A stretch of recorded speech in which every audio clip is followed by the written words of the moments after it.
With the trench war lasting so long, 3 years, the British made a naval blockade so the Germans couldn't import stuff like food. When the war first started, Australia was first to take over German New Guinea.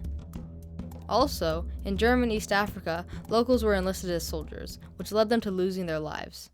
Italy joined in and is now on Serbia's team, because they promised them some of Austria-Hungary's land if they won the war. Japan also joined in, but was too busy building an empire, so they were more than happy to take some of the German islands. The Ottoman Empire joined in too. They were on the German side. Some of the Ottomans didn't want to go to war because they were just in the Balkan War, but the Ottoman that did want to go to war went over to Russia and fired some shells at them, and then came back, and now they're at war.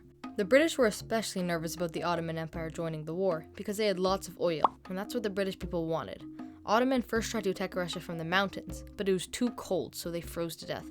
Then they traveled through the desert to take the Suez Canal from the British, but that didn't work either. The Germans sent some spies into Afghanistan to get the tribes to fight against the British and attack India, but that didn't work because the spies got themselves drunk, which isn't a good thing to do in Afghanistan. The basic rules of war are no chemical warfare and no attacking citizens, but the Germans didn't really care. Zeppelin air raids over British cities, they started attacking the Allied trenches with chlorine gas, and they used submarines to sink citizen ships. But the other countries also used chemical warfare against the Germans, so that allowed Germany to justify their case.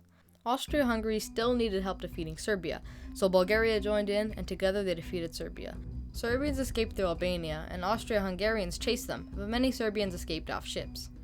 It's now 1916, and now Portugal is in the war because Germans don't like them talking with Britain.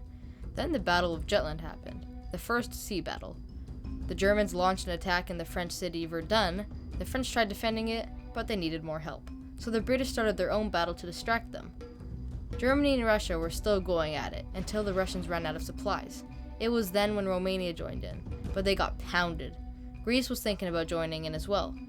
Russia was pushing into Ottoman territory from the north, and the British went to Mesopotamia and protected the oil fields. It is now 1917, and everyone is getting tired. The Germans are starving, Russia has run out of supplies. Russia was the first country to break. They were tired of not eating and fighting, so they were pulled out of the war.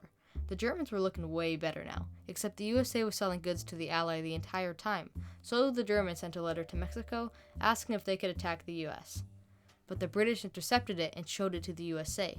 And then the US was involved in the war and started sending troops to Europe. The Germans had no choice but to make France and the British surrender before the American troops got there, so they attacked hard, but they were spending too many resources and were losing against the Ally. Then, as soon as the American troops arrived, the Allies launched a counterattack, and that was it. Bulgaria collapsed first, followed by the Ottoman Empire, then Austria-Hungary, and then finally, the Germans surrendered.